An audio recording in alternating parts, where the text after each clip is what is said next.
এক গ্রামে আকাশ নামে এক কিশোর তার অসুস্থ মাকে নিয়ে খুব কষ্টে দিন কাটাত। তাদের নুন আনতে পান্তা ফুরায়, তাই প্রতিদিন সকালে আকাশ জাল নিয়ে নদীর ধারে যেত। যদি দুটো মাছ পায়, এই আশায় সে প্রতিদিন নদীর তীরে ঘণ্টার পর ঘণ্টা চেষ্টা করত। একদিন অনেকক্ষণ চেষ্টার পর তার জালে এক অদ্ভুত উজ্জ্বল সোনালি মাছ ধরা পড়ল।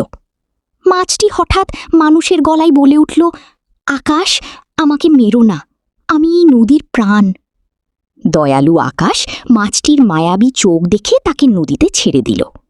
যাওয়ার সময় মাছটি আকাশকে একটি উজ্জ্বল মুক্তো দিয়ে বলল, এটি তোমার সততার পুরস্কার। আকাশ মুক্তটি বাড়ির জলের পাত্রে ছোঁয়ানো মাত্রই সেই সাধারণ জল রূপায় বদলে গেল। সেই রূপা বিক্রি করে আকাশ মায়ের চিকিৎসা করালো এবং তাদের কুটিরটি সুন্দর বাড়িতে পরিণত হল।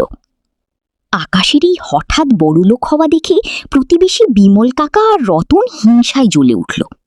গভীর রাতে বিমল আর রতন চোরের মতো আকাশের ঘরে ঢুকে সেই মুক্তটি চুরি করে নদীর পাড়ে পালালো।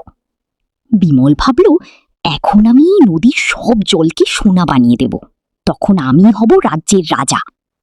কিন্তু লোভী বিমল যখনই মুক্তটি নদীর জলে ছোঁয়ালো, অমনি এক অলৌকিক কাণ্ড ঘটল। অমনি নদী থেকে এক বিশ্রী কালো ধোঁয়া বেরিয়ে তাদের চারপাশ ঘিরে ধরল।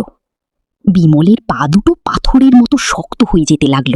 সে চিৎকার করে বলল, ওরে বাপ, কি থেকে কি হচ্ছে কিছুই বুঝতে পারছি না, আমার শরীর এমন জমে যাচ্ছে কেন?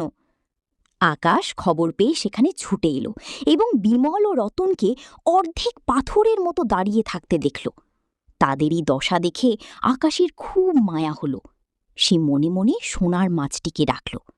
অমনি নদীর মাঝখান থেকে সেই বিশাল সোনার মাছটি ভেসে উঠে আকাশের সামনে কথা বলল। মাছটি বলল, আকাশ, এদের পাপীর শাস্তি পাওয়াই উচিত, কিন্তু তোর পবিত্রতার জন্য আমি এদের ক্ষমা করছি। মাছটি আরও বলল, ওদের সব অন্যায়ভাবে জমানো সম্পদ আজ থেকে গরিবদের দিয়ে দিতে হবে। মুহূর্তের মধ্যেই এক মায়াবী আলোয় বিমল আর রতন মুক্তি পেল। তারা নিজেদের ভুল বুঝতে পেরে আকাশের পায়ে ধরে ক্ষমা চাইল। গ্রামের মোড়ল সাহেব সব দেখে বললেন, আকাশের মতো ভালো মানুষের জন্যই এই গ্রাম আজ ধন্য। তিনি বললেন, সম্পদ তো আসবে যাবে, কিন্তু মানুষের ভালোবাসা আর সততাই আসল সোনা। আকাশের মা ছেলেকে জড়িয়ে ধরে বললেন, ঠিক বলেছ বাপ, কোনো কিছুকে তুচ্ছ অবজ্ঞা করা বা লোভ করা ঠিক না। সেই থেকে আকাশ আর তার পরিবার গ্রামের সবাইকে নিয়ে সুখী শান্তিতে বাস করতে লাগল। সততা ও দয়ার ফল সব সময় মিষ্টি হয়, কিন্তু লোভ মানুষকে ধ্বংসের পথে নিয়ে যায়। সততা আর মানুষের ভালোবাসাই পৃথিবীর সবচেয়ে বড় সম্পদ। এমন হৃদয় ছুঁয়ে যাওয়া বাংলা কার্টুন স্টোরি আরও দেখতে এখনই চ্যানেলটি সাবস্ক্রাইব করুন এবং বেল আইকন অন করে পাশে থাকুন।